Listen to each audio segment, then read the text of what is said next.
అన్నా నమస్తే, ఏం చేస్తుంటారు మీరు? ఆర్యవైశ్య చైతన్య పోరాట సమితి ఏసీపీఎస్ రాష్ట్ర అధ్యక్షుడిని ఆంధ్రప్రదేశ్కి.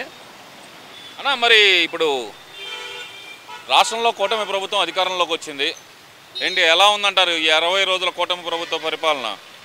వాస్తవంగా చెప్పాలంటే ఈ 60 రోజులు మనం పోర్చుకోకూడదు. ఎందుకంటే గత ప్రభుత్వం 5 సంవత్సరాల్లో చేసిన అరాచకాలు, దుశ్చర్యలు ఇవన్నిటినీ సరిదిద్దుకుంటూ ఈ యొక్క పోలీస్ వ్యవస్థను కూడా సరిదిద్దుకుంటూ రావాల్సి వస్తుంది. ఏదైనా 60 రోజుల్లో కనుక చూసుకుంటే మీ ఉద్యోగస్తులకు కానీ పెన్షనర్స్కి కానీ ఒక మాట చెప్పండి, 1వ తారీఖు పొద్దున్నే 4 గంటల నుంచి 7 గంటల లోపు ఏ విధంగా అయితే కార్పొరేట్ సంస్థలు ఈఎంఐ కట్ చేసుకుంటాయో 2వ తారీఖు పొద్దున్న 5ంటికి మనం లేవకముందే మనం మెసేజ్ చూసుకోగలం, మీ అకౌంట్లో నుంచి అమౌంట్ కట్ అయిపోయింది ఈఎంఐ కానీ.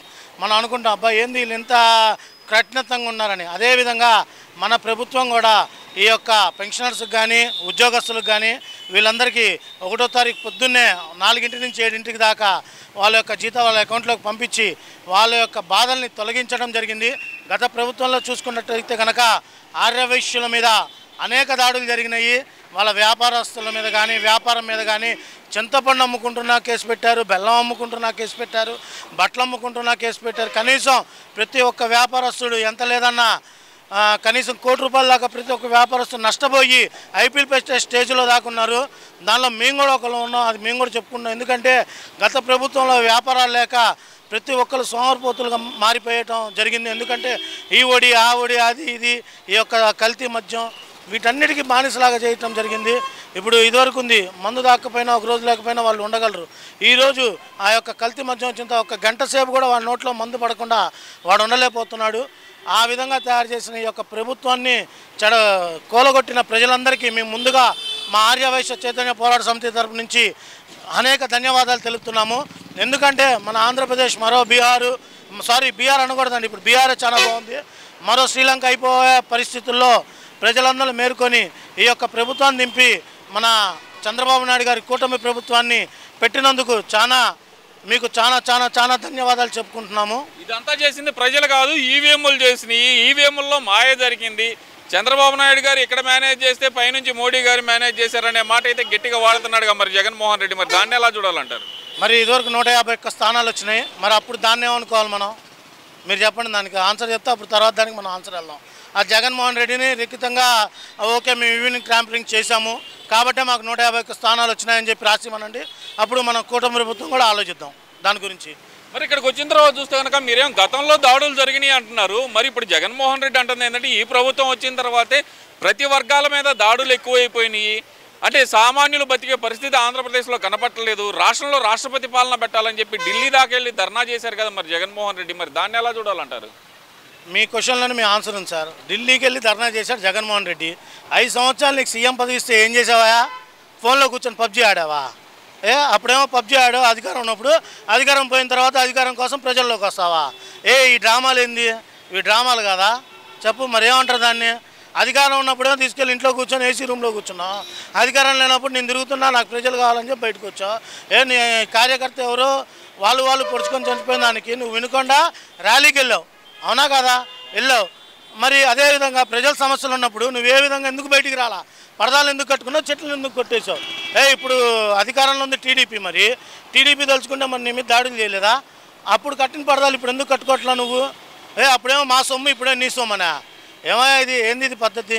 అసలు దీని గురించి ఆలోచించుకోవడం వేస్ట్ అండి. ఒకటి చెప్తున్నా, జగన్మోహన్ రెడ్డి అనే వ్యక్తి ఇప్పుడు నిన్న టీడీపీ కార్యకర్తను చంపారు సార్, అది మీకు కూడా తెలుసు ఒక జర్నలిస్ట్గా.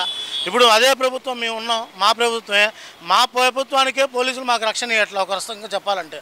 అందుకనే ఈ సీఐలు ఎస్పీలని బదిలీ చేసి వారి యొక్క కువైట్లకు ఉన్న వాళ్ళందరినీ బదిలీ చేసి ఇప్పుడు సక్రమంగా ఈ యొక్క పరిపాలన చేయడానికి పోలీసులను కూడా సక్రమంగా నిర్వహించడం జరిగింది. మరి మా మీద మేము దాడులు చేసుకునే అంత అవసరం మాకు లేదుగా. ఇప్పుడు 5 సంవత్సరాలు మేము ఎక్కాము పదవిలోకి, ఇప్పుడు అక్కడ హత్య జరిగింది, అది కూడా మేమే చేసామని చెప్పండి. పోనీ మా కార్యకర్త మేమే చంపుకున్నావా? కాదుగా. అక్కడ వాళ్ళెవరో గంజాయి కొట్టి వాళ్ళు కొట్టుకొని చచ్చుకుంటే మా మీద నెట్టి మేము చంపాము మేము చేసామంటే అది ఎంత మటుకు కరెక్ట్గా ఉంటుంది? అంటే ఇప్పుడు మీరు అన్నారు జగన్మోహన్ రెడ్డి మీద దాడి చేసేవాళ్ళం కదా అంటున్నారు, నా మీద దాడి చేస్తారు నాకు ప్రాణహాని ఉందనే కదా మరి ఆయన హైకోర్టుకి వెళ్ళింది, నాకు ఏదైతే పాత సెక్యూరిటీ ఉందో నాకు అంత కావాలని అడుగుతున్నారు కదా, ఇచ్చే అవకాశం ఉందంటారా? మరి సార్ ఇప్పుడు మీరు ఉదాహరణ చూసుకోండి, చంద్రబాబు నాయుడు గారిని అరెస్ట్ చేసి తీసుకొస్తుంటే కార్యకర్తల్ని కుక్కల్ని కొట్టినట్టు కొట్టారు, కుక్కల్ని కంటే హీనంగా కొట్టారు. నెక్స్ట్ ఆయనకి సంభీవంగా మేము రోడ్డు మీద ఏమైనా ధర్నా కార్యక్రమం చేస్తే కుక్కను కొట్టినట్టు కొట్టారు. మన తాడేపల్లి నుంచి నువ్వు వినుకొండ, మాచర్ల ఇవన్నీ తిరిగావు. నీ మీద నీకు పోలీస్ ప్రొటెక్షను ఎట్లా ఇచ్చారు మా లోకేష్ గారు? ఒక్కసారి దాన్ని చూసుకొని నువ్వు హైకోర్టుకో సుప్రీంకోర్టుకో ఏ కోర్టుకు వెళ్తావు వెళ్ళు. ఆ యొక్క వెళ్ళే ర్యాలీని కానీ వాళ్ళ భద్రత కానీ మొత్తం ఒక కేటగిరీలో లోకేష్ గారు ఆయన అపోజిషన్ లీడర్ కాదు, అపోజిషన్ అతను, ఆయన మీద ఏం ఉండకూడదని మన ప్రభుత్వంలో మన లా అండ్ ఆర్డర్ని ఆ విధంగా సక్రమంగా మనం చేస్తాం. మనకి ఎవరైనా ఒకటే, చిన్న కార్యకర్త అయినా ఒకటే, అపోజిషన్ లీడర్ అయినా ఒకటే. ఇప్పుడు కక్ష సాధింపు చేయడానికి మనం రాజకీయంలోకి రాలా ఇక్కడికి. ఇప్పుడు చంద్రబాబు నాయుడు గారు ఉన్నారు, లోకేష్ గారు రెడ్ బుక్ రాసుకున్నారు. ఆయన ఎందుకు తీలా? మనం ఉన్న ఆంధ్రప్రదేశ్ ప్రభుత్వాన్ని ముందు సక్రమంగా దారిలో పెట్టి పెన్షనర్స్కి కానీ వీళ్ళందరికీ సక్రమంగా ఇచ్చి ఆ తర్వాత మనం చూద్దాం. మన ఎవరైతే చేశారో వాళ్ళని సక్రమంగా చేద్దాం. మీరేమో రెడ్ బుక్ ఓపెన్ చేయలేదు అంటున్నారు, మరి అసలు రెడ్ బుక్ రాజ్యాంగమే నడుస్తుంది ఆంధ్రప్రదేశ్లో అంటున్నారు కదా సార్. మీరే అన్నారు రెడ్ బుక్ రాజ్యాంగం నడిస్తే కనుక జగన్మోహన్ రెడ్డి అనే వ్యక్తి ఇవాళ అక్కడ కూర్చునేవాడుగా అరెస్ట్ అయ్యేవాడు. అదొక్కటే ఆన్సర్ మీకు చెప్తుంది అంతే.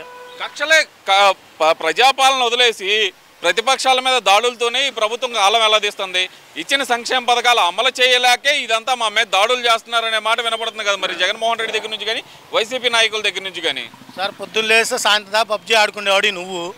పొద్దున్నే 5:30కి లెగిసి 6 తన కాలకృత్యములు తీల్చుకొని 6కి ప్రజా దర్బారాన్ని పెట్టి తనకు దగ్గరకు వచ్చిన ప్రతి ఒక్కరి సమస్యను తీరుస్తున్న మహానుభావుడు మా లోకేష్ గురించి కానీ మా బాబు గురించి కానీ అనటానికి అర్హత అనైక్యత వాడికి లేదు. ఫస్ట్ ఆఫ్ ఆల్ అదే చెప్తున్నా, మా లోకేష్ గారిని బాబు గారిని అనే అర్హత ఆయనకి లేదు. ఎందుకంటే ప్రజా దర్బారాన్ని పెట్టి అంతమంది సమస్యలు తీరుస్తున్నాడు అంటే ఈయన ఇంకా పబ్జీ ఆడుకుంటూ కూర్చున్నాడు, మేము ఇంకా టీవీ చూడలేదో. ఒకసారి లైవ్లో ఒకసారి చూస్తే ఆయనకు కూడా అర్థమైంది. జగన్మోహన్ రెడ్డి కూడా కలుస్తున్నాడు మరి, మా అన్న చూసాము కార్యకర్తలు వెళ్ళి కలుస్తున్నారు, సెల్ఫీలు దిగుతున్నారు మరి జగన్మోహన్ రెడ్డి తోటి. సార్ ఒకటి గుర్తుపెట్టుకోండి సార్, అధికారంలో ఉన్నప్పుడు ఇప్పుడు మీరున్నారు, మైక్ పెట్టారు, మైక్ స్విచ్ ఆఫ్ చేసి అక్కడ రికార్డ్ అవ్వమంటే అవదుగా. అదేవిధంగా నువ్వు ప్రభుత్వంలో ఉన్నప్పుడు నీ కార్యకర్తలు పిలువు, నీ అధికారులు పిలువు, కలువు, వాళ్ళ సమస్యలు చూడు. అంతేగాని నీకు అధికారం లేనప్పుడు నువ్వు కలిస్తే అంత, కలవకపోతే అంత. నువ్వు కలిసావు, వాళ్ళ సమస్యలు ఏం తీర్చావు?